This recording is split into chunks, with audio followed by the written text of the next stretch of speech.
Caw, caw, caw, caw, caw, caw, caw, caw, caw, caw. Tweedledee, tweedledee, tweedledoo. Caw, caw, caw, caw, squawk, squawk, squawk. Bird noises, bird noises. Tweedledee, dee, dee, dee, dee, tweedledee, dee, dee, dee. Caw, caw, caw, caw, caw, caw, caw, caw, caw, da, da, da, da, da, da, da. Tweedledee, da, da, da, da, da, da, da. Tweedledee, dee, da, da, dee, dee, da, da, da, da, da, da, da. Da, da, da, da, da, da, da, da, da, da. Caw, caw, caw.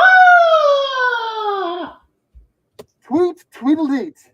Tweet, tweedle, tweet, tweet, tweet, tweedle. Tweet, tweet, tweedle, Maria. Squawk. Tweet, tweedle, tweet, tweet, tweet, tweet, caw, caw, caw. Tweet, tweedle, Jack Sparrow. Well, hello, Jack, literal sparrow. Tweet. Hello, hello, everyone. Lift your utensils. For today we fight disinformation and the lack of God seed. Tweet, tweet, tweet. We have our heading. Why is the rum always gone? Other references. Yes. Indeed. Um, This is the weirdest opening, Colin. I don't know what's happening. Halloween. It's Halloween. Halloween. Ah, spooky Halloween. Colin couldn't be here because it's Halloween. And Indeed. we don't have like one topic. Sort of our last topics have been, have changed over the last week. And I forgot to put down my background. And wow, my voice is really loud in here, inside of my bird head. It's not as loud outside of your bird head. Well, it's really loud in my own ears. Oh boy! Yes. So today's episode is sponsored by Bird Feed. Feed the birds. Tuppence a bag. Tuppence a bag. Feed the birds. Tuppence a bag. Tuppence. Oh, we have to interrupt the show. Tuppence a bag. Oh, Our sorry. ship has been boarded. Wait, My ship. what? I must go to battle again. Give me one moment. Hi-ya! Hi-ya! Chow! Ching, chow! Wah! Cha! Wing! Wah! Tink. This ship has been taken over by Jack Sparrow. No eyeliner. Because I wasn't going to do that. Yeah. But do you Here need to to have sponsor the scarfie this on your head? podcast, or also to be honest, this episode is sponsored by Booty. Ah. Booty? Should I pull out my booty too? No. No, thank you. No. Booty. Well, everyone, No booty. we're all very excited to be here at this momentous occasion. All 0 of you, according to my screen. I know, weird. What's going on, guys? Now randomly says 1. Oh, well, you missed the best part of the show, the part where I wear a bird mask. Never going to happen again. Will it never happen again? Yeah, I'm sure I'll put it back on. But so it's been a week for Colin. There's been a lot of grants coming through. We're writing them down. We're getting money. And so I have not had time to look at news other than the news that pops up on my watch, my pirate watch.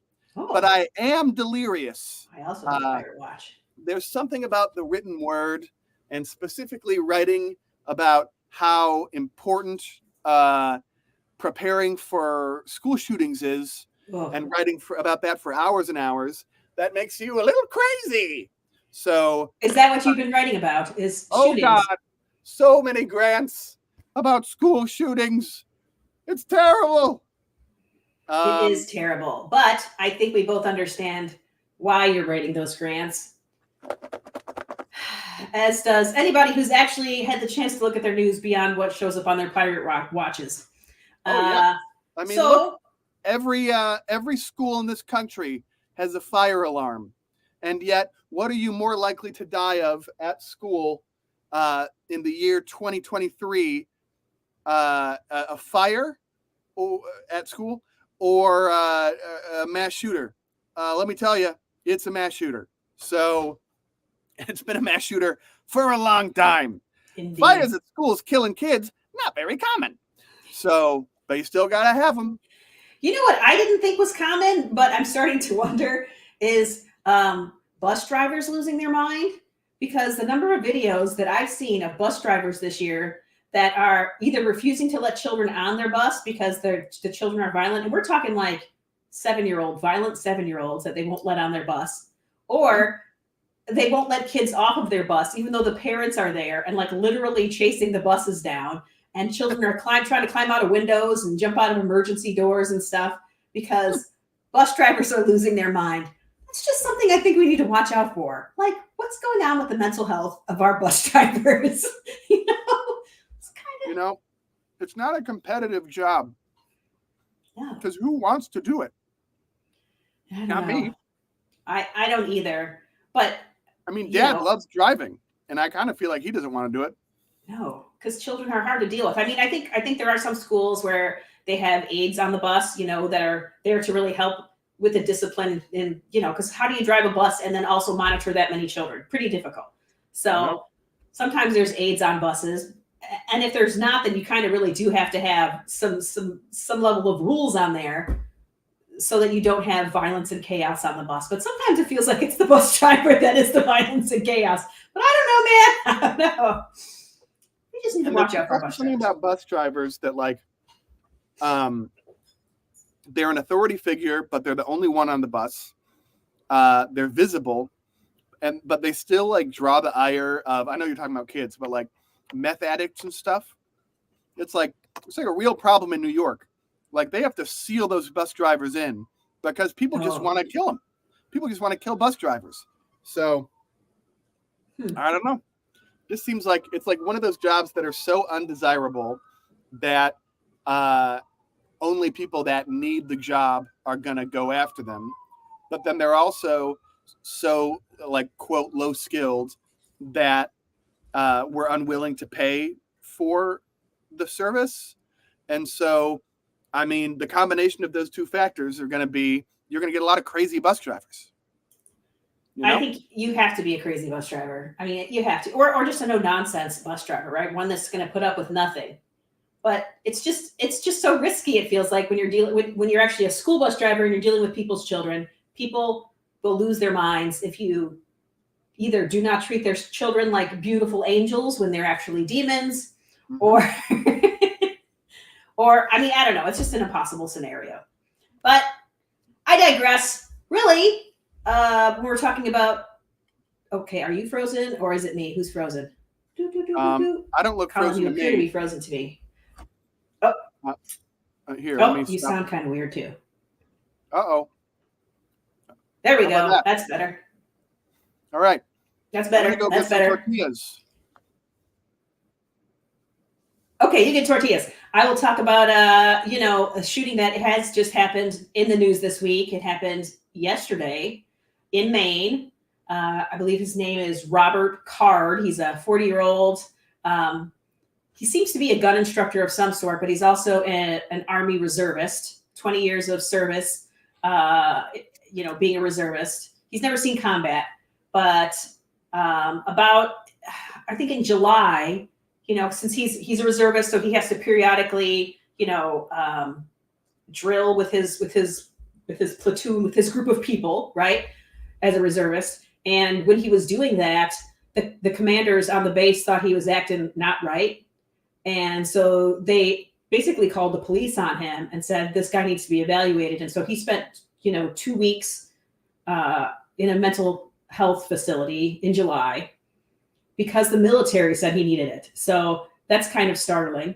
Apparently he was hearing voices and he was, threatening to commit some sort of violence on the base.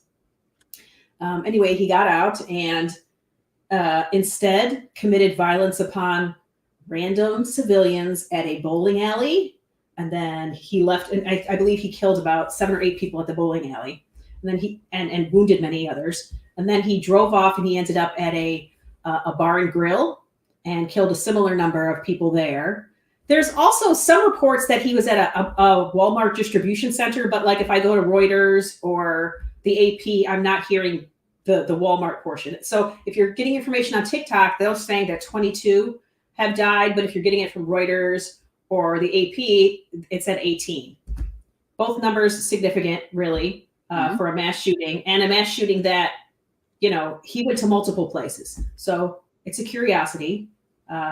He again, he was in a mental facility in July because the military recognized that he was a problem, you know? So it's one of those things that it's hard. So Maine is a pro gun state. They do have some laws about it, but it's really hard, right? Because a lot of people are just going to say, as they've said with previous ones, this is a mental health issue, not a gun issue. Okay, should people that have violent mental health issues have access to guns? Yep. Well, yeah. What is the solution? You know, that, you know, I actually hesitate to ask that because I imagine that if you're a Republican that's pro-gun and you're talking about the issue of mental health, then you're probably saying we should just institutionalize everyone, right? I'm not mentally unhealthy. I don't give a fuck about the quality of life, right? And also, I'm not going to listen to the numbers on like what percentage of people that have schizophrenia or have one of these disorders, psychosis, actually act violently, right? What is the solution if it's a mental health problem? It's like, okay, it's not a gun problem. Give me your proposal. And does it include the mentally ill not having access to guns? All right, where's the line on that, right? Because we are hesitant to say that mentally ill people have fewer rights than non-mentally ill people. So, I don't know. I mean, but they do, right? We look at somebody like Britney Spears, who appears to have some level of mental illness, and she definitely lost a lot of rights, right? She went into a conservatorship, you know, perpetrated by any number of people who wanted access to her money and, you know, to be able to control her and what she was doing. I'm curious about the 2 weeks that this guy was, you know, in a mental health care facility, what they prescribed him, right? Because I think, you know, we know that certain medications help and certain ones make it worse. They make you more violent and more suicidal, and you don't know how that person's going to react until they react. You're it's difficult to predict. Okay. It's difficult to predict. So, even with Britney Spears. So I talk about Britney Spears because her book came out this week, right? And she that's all anybody's talking about. You're getting people reading excerpts. Ashley actually sent me a couple of pages while she was actively reading it. She's like, look at this, look at this, look at this. So she was into it. And I really need to get the audiobook so that I can continue to work and read at the same time. But you know, she was on Prozac, she was on lithium. There were times where she didn't know who she was or where she was. And some of those drugs have lasting damage that they do to your brain. Like you're never going to be the same afterwards. And it sucks, man. It's terrible. It's awful. Boo. Boo. So I don't know, man. Nobody likes to hear about mass shootings. Especially ones where it feels like, you know, he should have been under some mental health care, right? Somebody already recognized there was a problem with this guy. They saw the problem. The military saw that there was a problem. The police knew there was a problem, you know, and still, this is where we're at. Well, and that does seem to be a pattern if you look at these different mass shooting events, is that I wouldn't say it's a rarity for there to have been no way of predicting it, but it is more common than not that there is some threat beforehand. There's some set of events that occurs. But again, it's like that for that to be useful information as a populace in terms of like how we determine how we react to situations, you need to have an understanding of how frequent it is that people make threats and then they don't follow through on them.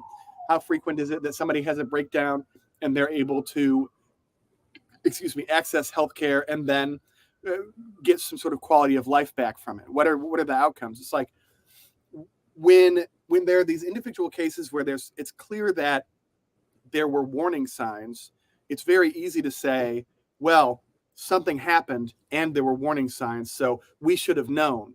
But of course, there's a number of different times when there are warning signs when nothing happens. We had Sure. something like that on Columbia's campus, right?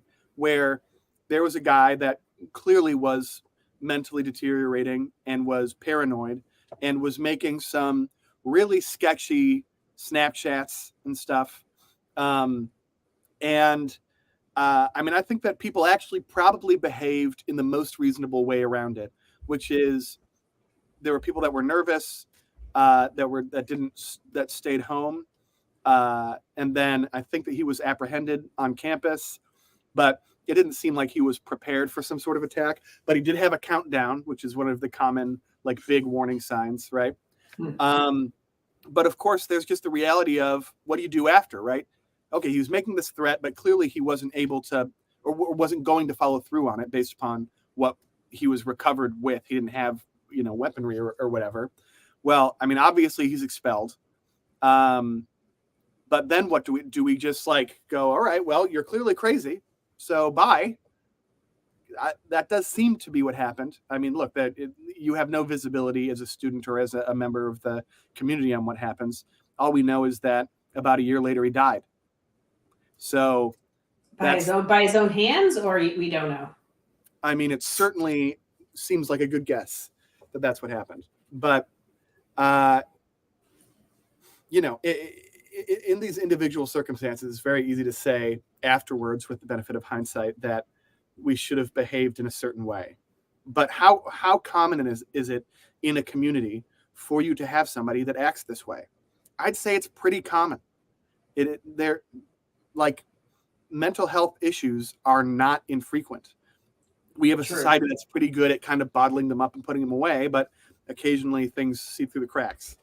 But it is useful for a narrative, I think, for Republicans that it appears as though every time there's a mental health case, that's when it goes wrong, right? To keep those numbers sort of obfuscated. So I don't know. It's a complex issue, but yeah, I don't know. So the guy in Maine, they haven't found him yet.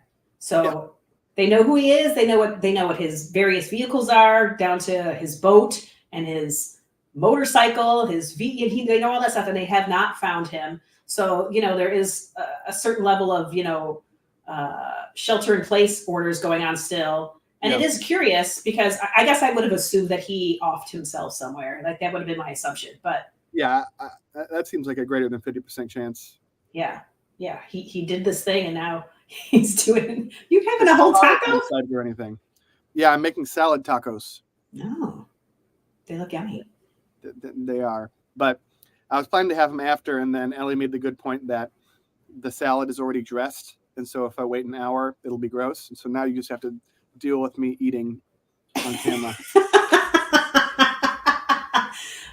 Okay, great. Okay, so that happened yesterday, and is still an ongoing situation, as all things are ongoing situations, right? We have the situation in Gaza and Israel still ongoing. No easy answers. Last week, apparently, there was also some activities on some bases in Syria, where it looks like some of these small groups that are funded by Iran are, I don't know if they're launching missiles at U.S. bases in Syria, but there's some stuff going on over there, and it's kind of a real delicate situation.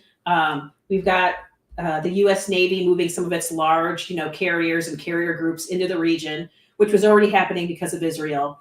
But there's a lot of, do we want to have a giant war that involves us?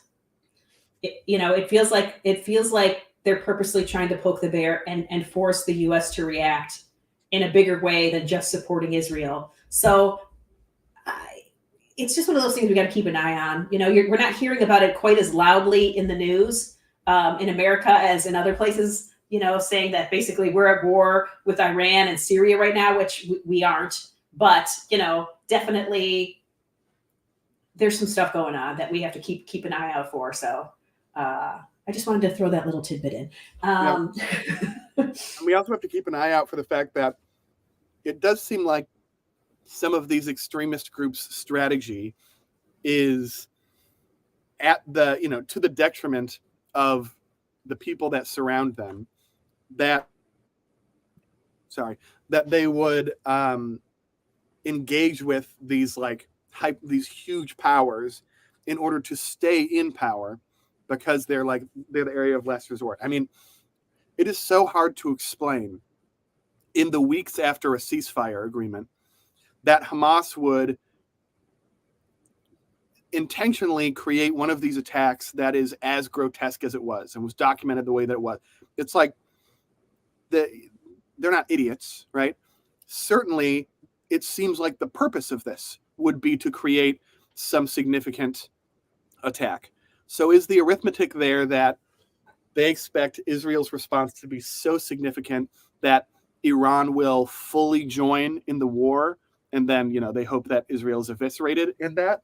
Or is it that the ceasefire threatened the existence of Hamas within Gaza, and so in order for Hamas to continue within Gaza is well, we need that enemy there. I don't know. I mean, that's a little bit more serious. Or you need the logic it's not logicking for me. Well, but follow me on this one. So if you get a big reaction out of Israel, which they did get a big reaction out of Israel, it makes it look like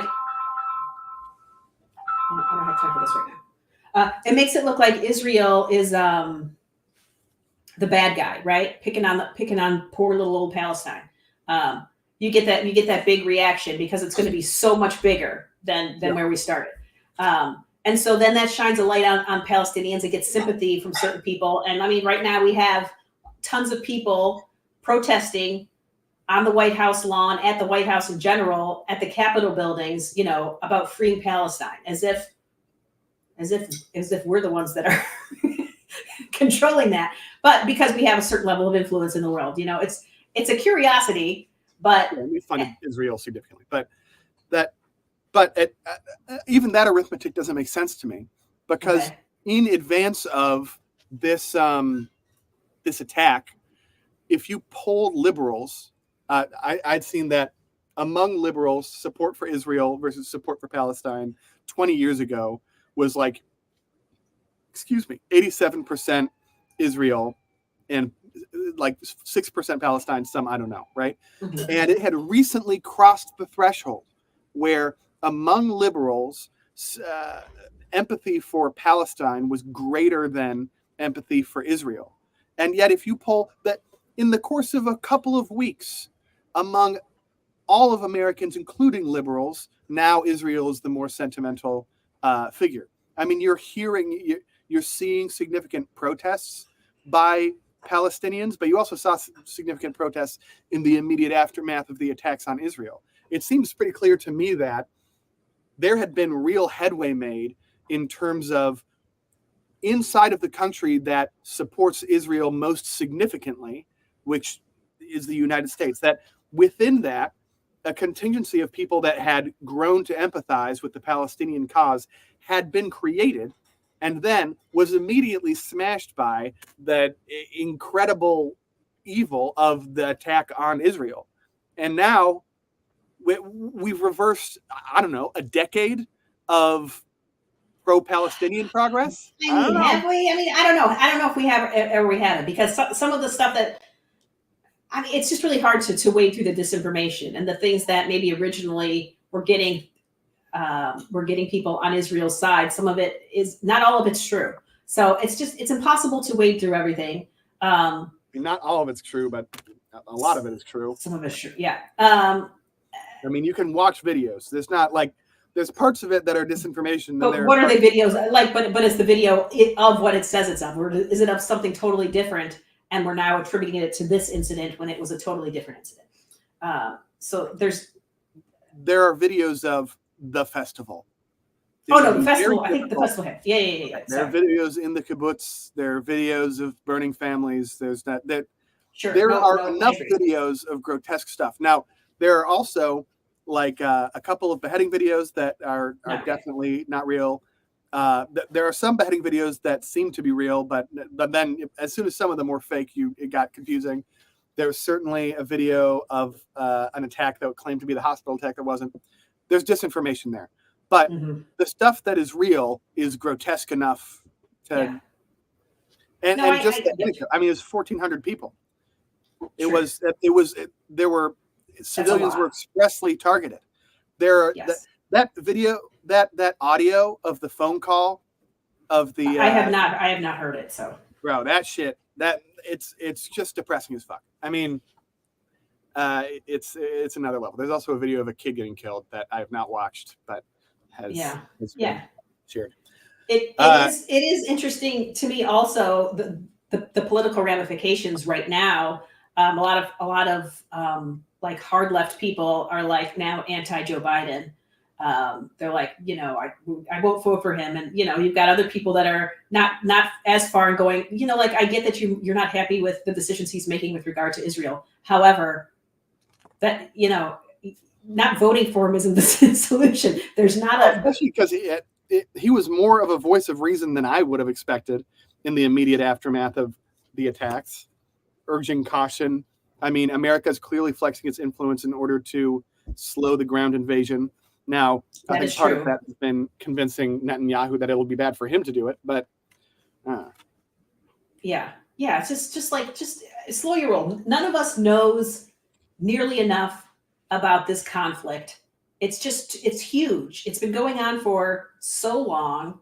It's impossible to digest it all. And I just feel, I don't know, man. I just feel like I just hate it. And I don't even know why I brought it up, so I apologize.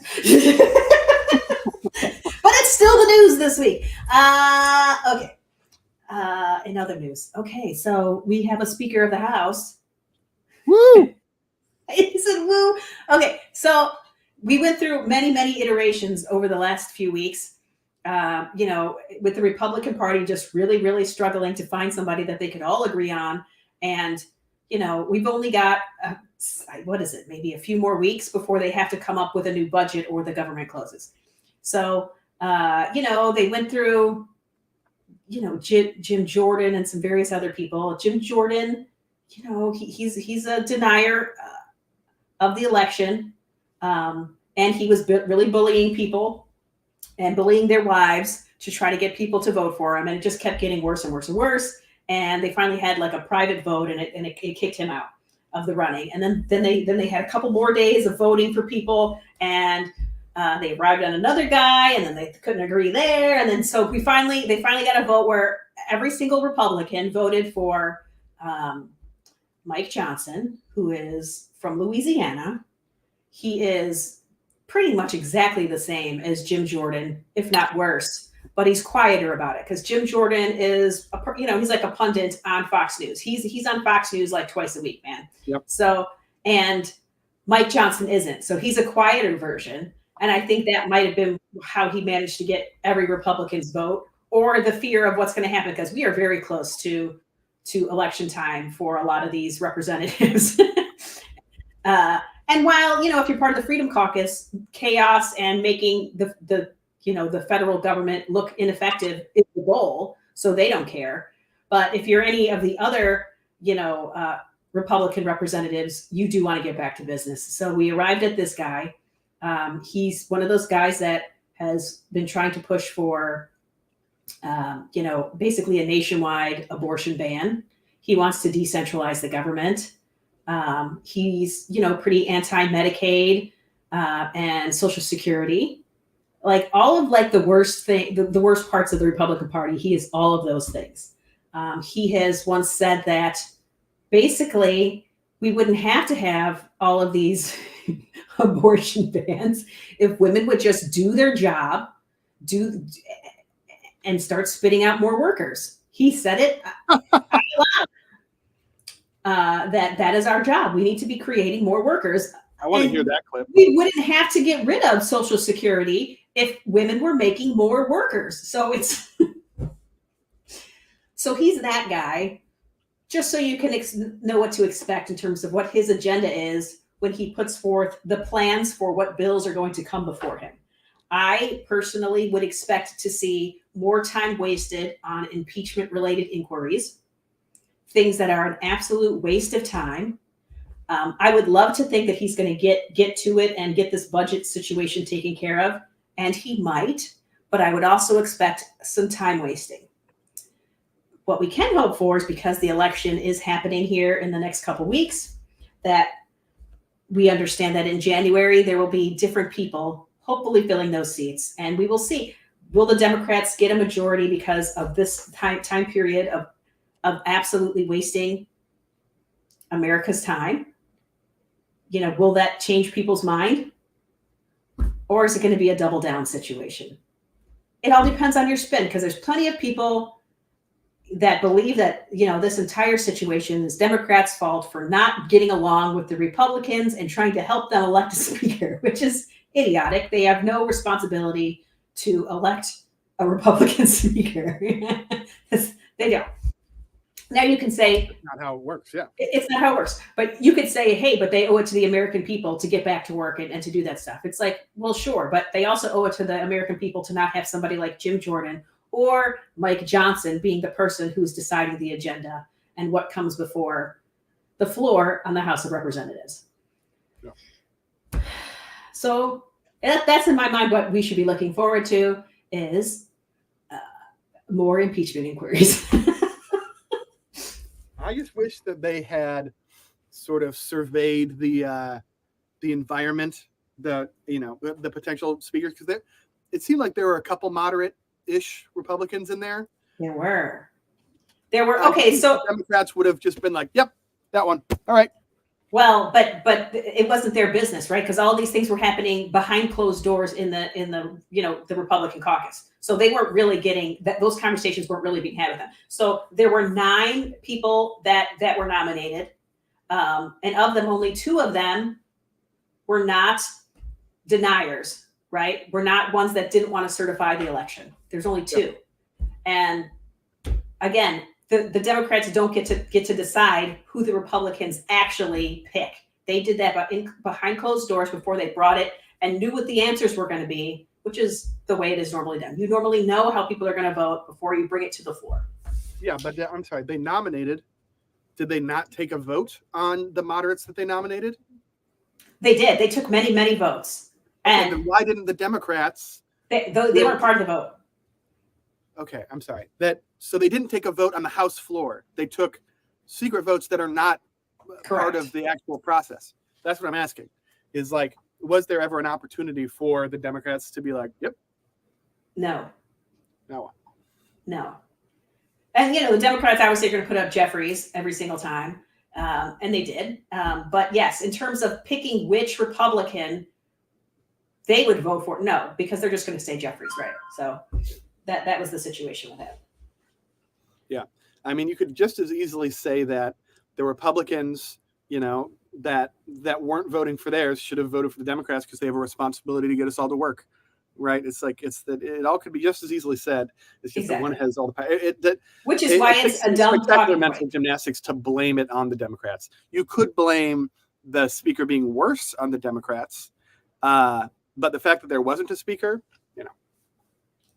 Well, yeah, and the reality is the Freedom Caucus is holding the entire Republican Party hostage. So, they don't have agreement amongst themselves. And so they need to have agreements amongst themselves in order to keep their majority. So they have to basically acquiesce to whatever nonsense the Freedom Party is up to that day.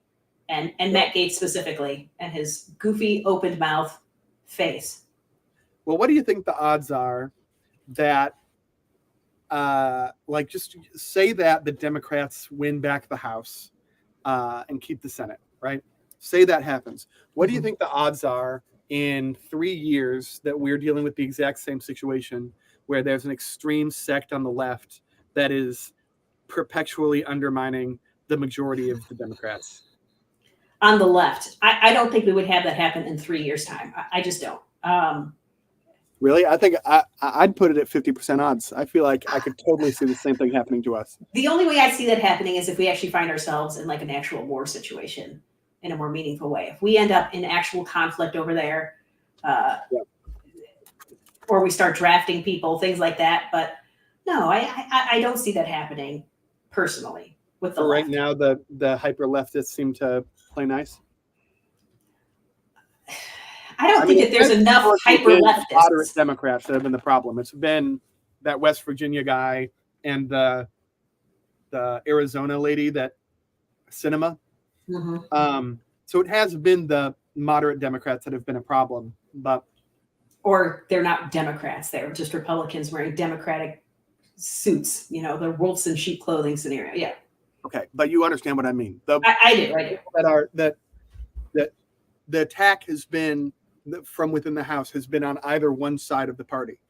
This is the most moderate wing of the Democrats that have been undermining the overall Democratic agenda, which is interesting because I feel like sentiments about the DNC are 100% negative on the left, on the like Democratic Socialist side of Democrats. Right. So, well, I mean, they've been pretty ineffective for years, right? So it doesn't matter. DNC or Yes.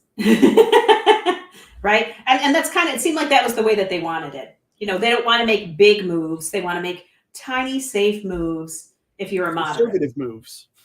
Huh? Conservative moves, some might say. Some might say conservative moves. And so I didn't feel like that's not the direction that an actual liberal wants to go. And they want to make, you know, let's do some big stuff. Let's do something that means something, that has long lasting effects. So they were ineffective. Conservative left to instead of neoliberal, which sounds too cool because it sounds like, you know, the guy from the Matrix decided to vote for Obama. Like instead of that, we should start saying the conservative left, for the part of the DNC that seemed to be like anti-change, anti-progress. Yeah. I feel like that it's actually more descriptive of what they are and what the problem is. I still like radical left because it's like a radical, you know.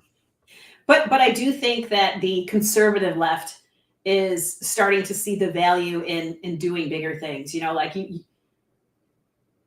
you can lose so much when you've got a radicalized right that, you know, you can't be afraid to do the same thing. And that was the difference for me, is like the right was not afraid of doing things that seemed completely ridiculous. I mean, what they've done, you know, what Matt Gaetz has done and the Freedom Caucus have done seems completely ridiculous. Anything going to that level seems ridiculous. And now it is feeling like this is the norm now. This is the new gameplay. And you have to get with the program. So do the things that need to be done. You can't just say, oh, no, we would never, you know, you have to make big moves. So I think that's been the frustration for a long time with the Democratic Party, in my mind. But yeah, it's the system has relied on norms for too long, and I was really hoping that after Trump attempted to steal the election, after all of that hoopla, where it seemed like it came down to a small number of legislators and unelected government officials to ratify that election and to carry it out correctly, right? It felt like we were close enough to the brink of an actual like countrywide issue that I was hoping that a lot of legislation would be centered around taking the norms that we've taken for granted and then making them legally actionable. And instead, it seems as though both sides of Congress now have to be like, look, we don't do norms until we make norms a thing. But there's too many lit fuses around the country for one of the parties to be like, we are going to mess with the system in order to make the system better. So I don't know. Yeah. But hi, Barbie. But I'm enjoying the, listen, I feel like I shouldn't be, right? Like we should be just totally afraid of everything that's about to come down the pipeline, but I'm just not. I don't know if I have just been awash in fear for too long that it's just like whatever, or if I'm just excited to see checks and balances take place. Because I always feel like if you go too far in one direction, something's going to happen to pull you back, right? And it feels like that's just the way that our country is set up and our government is set up. Like you can go too far, but you know, the people will rebel against it if you go too far. And so that's what I'm looking forward to, is just watching what's happening. And I feel like that's what's happening largely with all the indictments against Trump, because I think normally we would have wanted to avoid this as a country, right? They would have said, he was the president. This is too risky to make these moves. We're going to let it lie. That's why they went and asked him, okay, we think you have all of these documents. Could you please give them back? And if he had given them all back, I think that by and large, they would have just been like, okay. But the further they investigated and the further it went, it was like, we can't ignore this anymore. We can't. We want to ignore the bad behavior. We can't. So I'm enjoying a little bit just watching the comeuppance.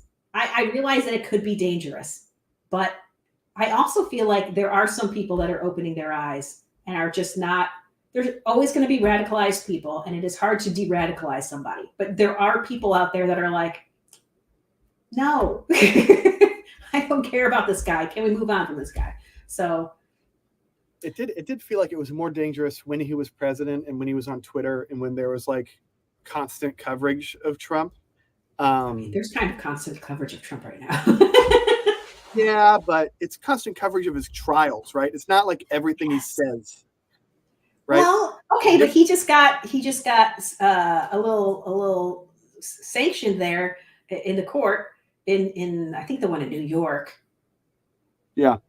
Yeah, where like it seemed like he said something about possibly the court reporter, and he said, "No, I'm saying it about this other guy," and the judge said, "I have found you not credible," and fined him basically. So it's one of those things that is, I mean, it's all interesting, it's all fascinating. I can understand that if you really believe that he's telling the truth, which I don't know how you could possibly believe that he's telling the truth when he has admitted plenty of the lies, right? But anyway, if you still want to believe that he's some great deity, I can see how you might believe that there's a witch hunt going on. But to me, it's just comeuppance, man. It's comeuppance. He could have ridden off into the sunset, making money hand over fist, doing just nothing, right? He could have just continued to just bask in the glow of people that are idiots loving him. But he has to keep pushing past the line. He just doesn't care where the line is. He's going to cross it because he's rich and entitled and he can do what he wants. And so I'm here for comeuppance. I'm so interested in, like, I don't think even after all these years, I do not understand what happens in Trump's brain. I mean, I know he's a narcissist, right? It seems like he's like, he's a diagnosable narcissist. But it's like, someone described it as like he's like a narcissist on Adderall, where like when you're on Adderall, I guess it's like that. There's one level where you're like, oh, I'm getting my work done. I'm so good at work. And there's another level where you're like, I could be president, right? I could fix this, right? And you're just like, you're so confident in the ability to do that thing, despite no reason for that. So, I think it's about power and influence, man. It's about power and influence, and the excitement you get when you go on a stage and people are receiving it really well, right? He's getting all that adulation, which is why he never stopped. What do you call it? Doing the rallies. Yeah, he never stopped campaigning, and he never stopped doing the rallies because he gets fed by that, right? His ego is being fed constantly. When your ego is being fed constantly, you think you can do anything. Anything. Doesn't matter if it's legal. I can do anything. I am beloved. I am everything. I am it. And so his ego's constantly being fed. And when you already have, lived a life with a certain amount of power and influence where the lines have already been blurred for you, usually that starts out sexually, right? You're sexually pushing the line further and further and further just to see what you can get away with. And it was quite a bit. And then it just spreads everywhere, right? Whatever you can do to get that high, that feeling. And that's where we're at right now. Could you imagine holding military secrets in your hand, knowing all that power? You're just waving it around as a little, look what I've got. I know what this says. Let me tell you, because I need you to tell me how great I am real quick. Let me tell you what it says. See how powerful I am? I know all the world's biggest secrets. I don't know. That's how I see it. I've just watched. I don't know, man. I told you we should go back and rewatch like the first season of The Apprentice, right? When he had kind of fallen into obscurity before that show. Mhm. Like his office was apparently like a shithole. It wasn't the nice office that they show you. That was a set, right? His office was like a musty, garbagey office, and he was in obscurity till the show popped back up again and asked him to be a part of it. And when you start listening to him in the boardroom questioning them about stuff, and this was a long time ago, I would think his mental faculties were more there than they are now, but his personality was still there. Who he is as a core human being was still there, but without being quite as pumped up. And you see how he made decisions. You can see right there who he is. That's why I was like, I don't understand why people are voting for him. Did you guys not watch the show with me? Like, did you guys not watch it? Look at how he makes decisions. Lies are better than the truth if it gets you ahead. Never admit failure or defeat. You are, if you do that, nope. You took responsibility for something? Never. Don't take responsibility. Only a fool would do that. You're a loser if you take responsibility for a loss. Don't do it. That's why military people that die in combat, what a bunch of losers.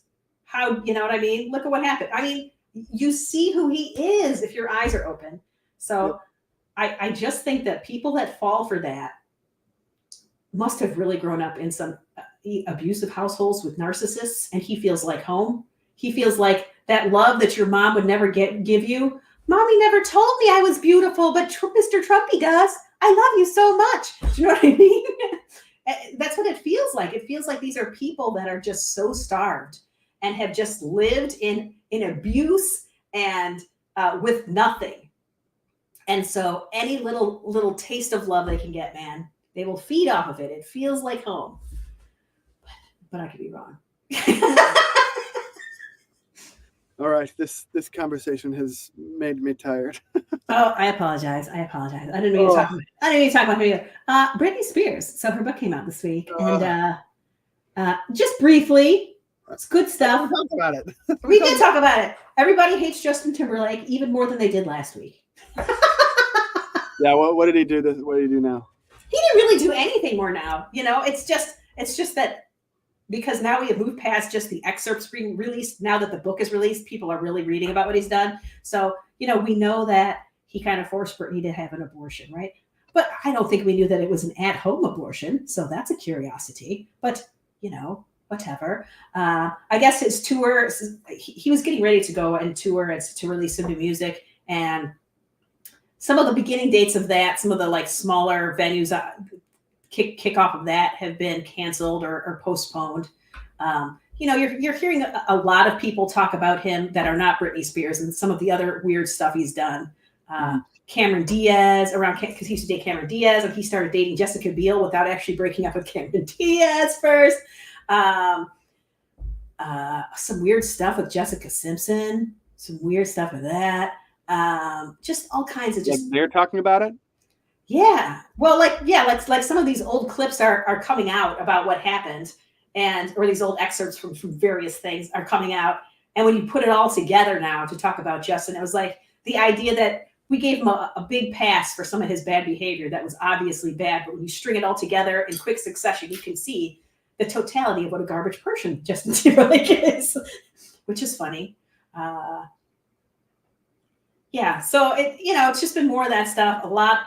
I guess this has been one of like the fastest selling books ever. People like it. It's not like they read it and they go, "This was trash." People read it and are like, "This was a good book. This was good stuff." So she's letting it all out, and yeah, man, it's been kind of fun to watch on social media. I haven't gotten to read it yet or listen to it, but I think I'd like to. In my sphere, I have heard absolutely nothing about it. Well, so, now you'll hear about it. So yeah, basically, as we've named this particular episode, Lazy News, same shit, different day. It's because literally last week's news is also this week's news. Except we have a speaker now. But yes, we had a shooting. And we had a shooting, so that was the difference. Although that shit happens. But yeah, that's what's going on, man. Oh, wait, before we do that, I did have one thing. I had one thing. Thank you for reminding me. I wanted to talk really quickly about Steve Burns from Blue's Clues. Oh yes, Okay. yes. Okay, so listen, I loved Steve when he was on Blue's Clues. You know what I mean? Like I had a deep, he was so nice. He used to talk to the screen. He would talk to you like through the TV. You know, he was like, it was very personal and stuff like that. So on his TikTok where it's like, you know, hello, it's me, Steve. Is I think it's called something close to that. He's been putting out these really cute. It's similar, right? Where he's just, you know, looking right at the screen and talking directly to you. Let me see if I can share my screen. Dude, how do I share screen? Oh, I don't know how to do this. Let's do entire screen. Okay. Let me know if you can't hear it. Oh, that's the wrong button. My bad. Here we go. Can you see Steve? Do you hear me, Colin? No? No, I Shoot. can't see Steve. Oh, you can't. So I can't. How do I share this? If I copy it, can I send it to you? Would that do anything?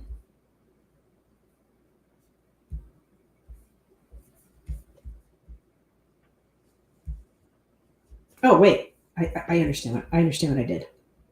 Sorry. This is Maria. Always and at all times experiencing technical difficulties. Share.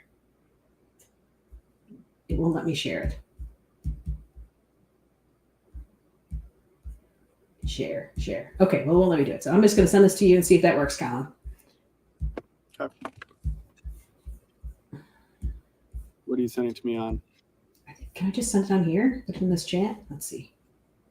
Paste. Private chat. Boop. Oh, good. It's on TikTok. Because it's about TikTok. This is Steve Burns' TikTok. Christ, with these goddamn verified things, they start playing on its own. All right. This is nice. I believe you. This is the kind of nice we all need before we go do some geocacher.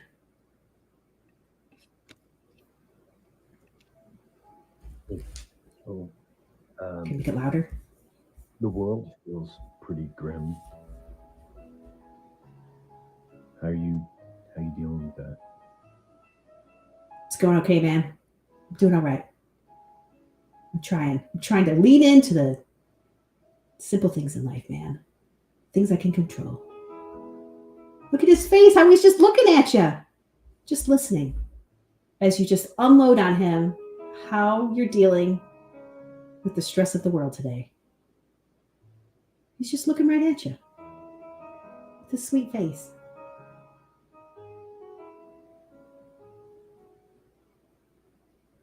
Come on. Just wait for it.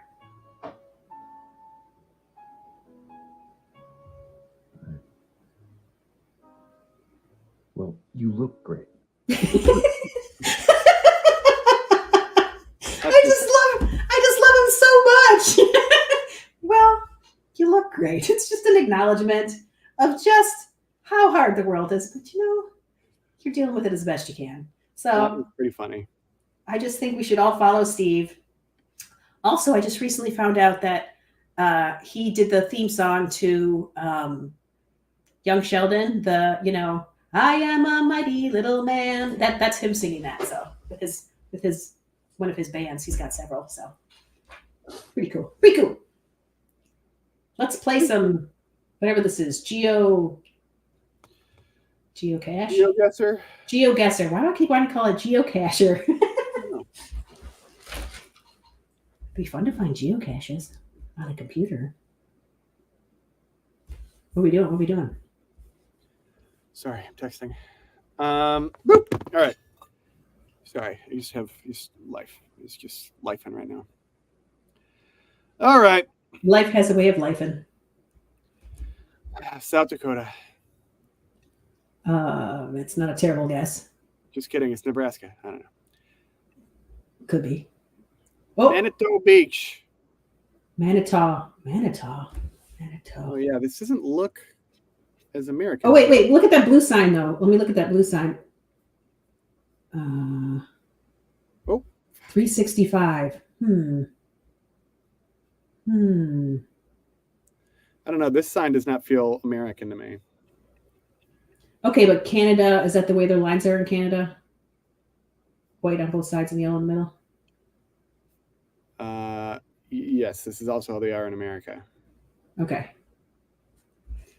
You'll have to see if there's a speed limit sign or something. Watrous Cemetery. I mean, this could definitely be the United States still. Definitely. And I'm a little concerned that we are in the middle of absolutely nowhere. Oh, we're in Watrous. Ultimate route. Watrous. Well, where's Watrous? It's right here, Mom. Oh. Okay. Oh, wait, there's a... What's this little... Yeah. Bodega? I don't know. It's a little... What do you call it? A rest area. There we go. Fortunately, I can't go towards it. Beep, beep, beep, beep, beep, beep. I wish we could see like a speed limit sign. I do remember there being a Manitow Road when I lived in New York, but 90 kilometers an hour. We're in Canada. Okay, in Canada. Okay, so good thing Canada is enormous, absolutely huge. But I feel like I said North Dakota, so we go over here. You think so? Meanwhile, I want to go more towards New York. I want to go over here? You're crazy. Look at all this. You're nutso. Jeez, bud. What was this road number? 695? I don't know. 395. I can't see well enough. We see Watro somewhere. No, but it's going to be on the 395 there. Did you find the 395? No. Oh, okay. No, I did not. Oh, boy. This is a real shame here. Okay. Hey, pretty close. Pretty close. I was right. Saskatchewan. Not too bad. Not 308 miles. We'll take it. Oh boy. Look at this. This is not gorgeous. No. Oh, but there's water. It looks like more of a lake or a pond. This could be Utah. Who knows? Could be, but probably not. It seems pretty flat.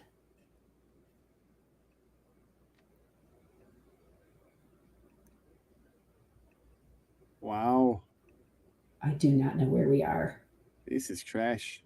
I don't even know what continent we're on. Oh, we got a road. Okay. Oh. Amastula B&B. Amastula. That didn't help. Oh. Le Amastula. France. Possibly France, yes. They're driving on the right, which is quite French of them to do. But the license plate does not look... Does it look like an EU plate?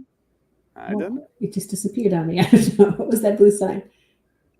Taranto. Are we in the French part of Canada? Oh. Well, that's not how you spell Toronto. Maybe when you spell it in French, it's with an A. I don't think so. Oh. We got some Jesus-y shit. Oh. Massafra, Amastula, Masseria Wine Resort. Okay. Oh, that's in English. That was in English. Well, now it does feel Canadian, but also it doesn't look Canadian to me. Strada Priva de Opera de Protection. Hey. We're somewhere French. But are we in French Canada? We could be in French New Guinea for all I know. Let's see. Crispiano. Oh, look at this. Now that's fun. I don't think we're in Canada. No, I don't anymore either. What, are we in like a French-speaking part of Africa? Are we in? I don't know. Just The look, sun is in the look at the south, sky. so we are in the north. Okay. So, I wish we could see some license plates. Oh yeah, me too. Me too, bud. Perhaps we're in Egypt. Wait, I think that was more British though than French. What was French? I think we're in Portugal. Why would you think Portugal? I don't know. It's got a Portugaliness to it. What about Right. Catalonia? Oh wait, Where's that's that? part. That's. Corsica, Oh, what about No. Corsica? Italy. Fuck. Italy. Right by Taranto. Are we by Taranto? Where's Taranto? Yeah, Taranto, right here. Yeah. Oh well, I was not going to get Italy out of that. look at this. There's a friggin' nuke going off. Iowa. I don't know. Where are we? This is definitely not America. Why? White line in the middle of the road. Oh, hold on a second. Can we look at the We are Oh, in geez. Sri Lanka. I never thought to look at the graffiti. I think we're in Sri Lanka. I was literally just going to look at the poles and say, what are these poles made out of? Weirdly, when we lived in Belgium, all the poles were made out of cement Shunxing. because it Oh, was too moist. oh, for wood. oh. Okay, well, we're in a place that looks like this. Dude, I can make no sense of these words. Wait, what does it say up in the corner?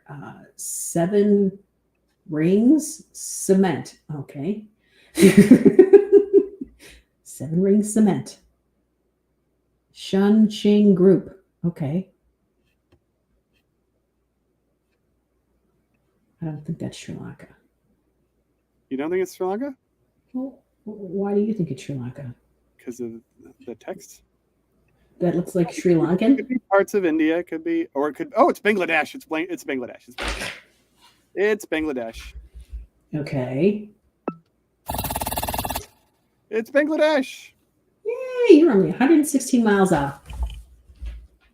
Oh, purple. Ooh, teal. Fun colors. Cuba. Cuba. It is like Oh, wait, Cuba. were there people sleeping on the street over here? What was going on the other side of the street? Oh, just garbage. Wow, Mom. Garbage day. Wow. They look like they were laying there. The shoes got some fun colors on. It is a colorful country. They do look like. Tortilla la Esperanza. Let's go with Mexico. Mexico. Ay, ay, ay, ay. Mexico. Ay, ay. It's exact. It's Isamarita. Doritos. Para otra. Okay, read it. We got mountain over there.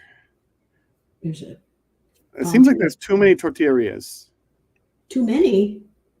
I mean, it's like there's like 4 homes and 2 tortillerias. It seems like not efficient. I mean, that guy's probably selling some corn. That's the elote guy. Yum yum. Taxi. I mean, I think we're definitely in Mexico. Oh, what's this say? Genaro Ruth Espinoza, Espinoza. candidata presidente. Oh, I see. Candida. Empal. Fruit. That's a bunch of gibberish I can't Is read. there a place called Espinoza? I don't know. I thought that was maybe the guy's name. But I saw it on the tortilla place too. Oh, maybe. Feels like cheating for me to Google it. Yes, it is. It is cheating.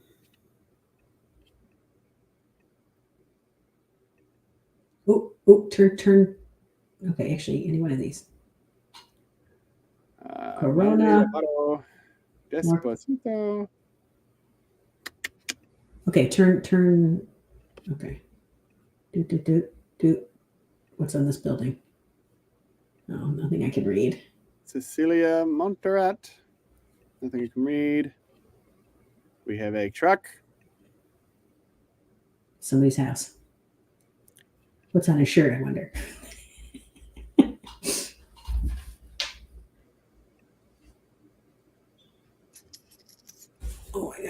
so tiny. Like some of the drier part. And yes, and probably flatter. Flatter? I don't know. Like, okay, like, I don't know. Are they near the water, maybe? Somewhat? I don't know. Maybe not. Maybe not.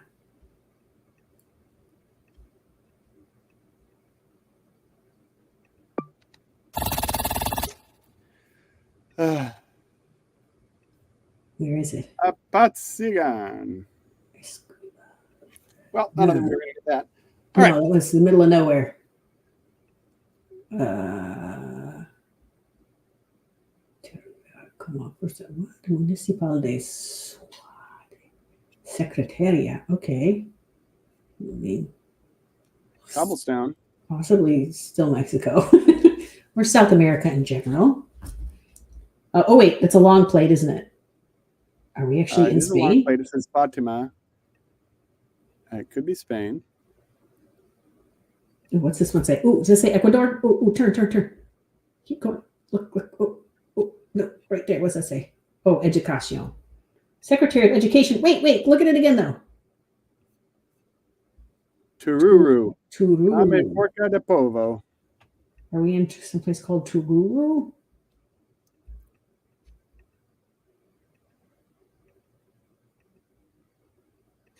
Oh,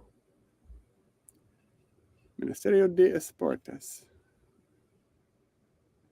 Tururu. We're definitely in Tururu. CE. What is CE?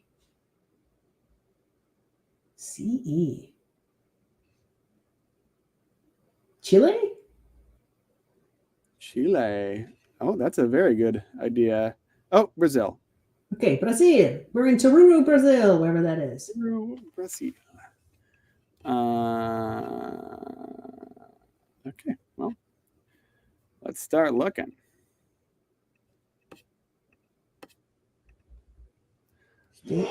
Oh, did it say state on there? Well, I think maybe that's what the CE was. Okay, CE. So do any of these states? Sao Paulo, Rio de Janeiro, Espírito.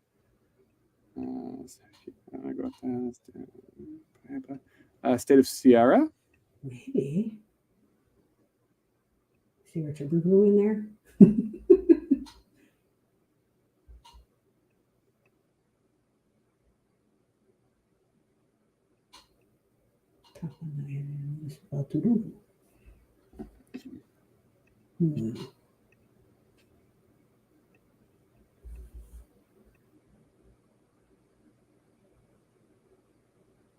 State of. I can't read Okay, that. I mean, I think I am going to go with Sierra because it seems like the most likely, but I do not see Tururu quite yet. I'm gonna have to choose something at some point here.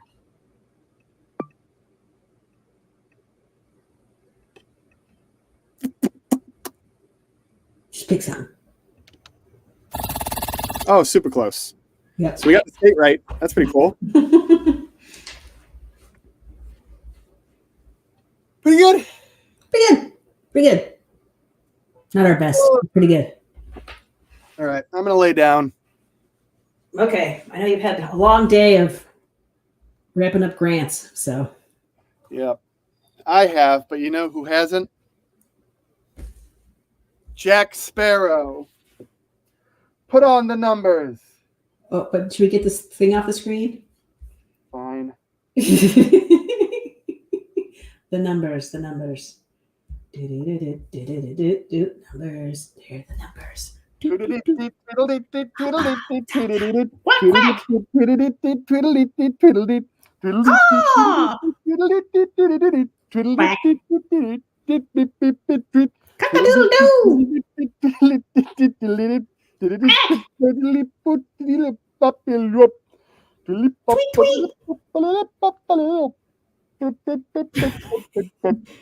Squeak, squeak. Bird. Quack, quack, quack. Squeakle, squaggle. I don't know what sounds birds make. Oh, I need a spoon.